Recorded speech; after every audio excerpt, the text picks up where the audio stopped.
की आज तुझ्याजवळ मी नाही आहे, तुमच्या खूप साऱ्या बर्थडेजच्या फोटोग्राफ्समध्ये मी नाही आहे, तुमच्या खूप साऱ्या फेस्टिवल्समध्ये मी नाही आहे, पण जिथे मी तुझी आवश्यकता आहे तिथे मी तुझ्यासोबत राहणार आहे, त्याच्यामुळे काळजी करू नको.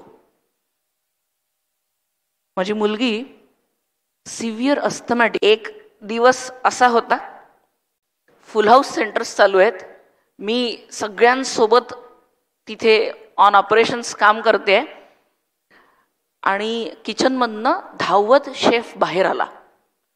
वहिनी नस कटली आहे, हातावर चाकू चाकलाय.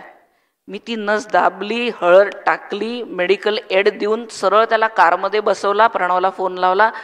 प्रणव म्हणाला, मी इमर्जन्सीसाठी तुला कॉल करतोय, देवश्रीला ॲडमिट केलेलं आहे, ताबडतोब फोर्टिसला पोच.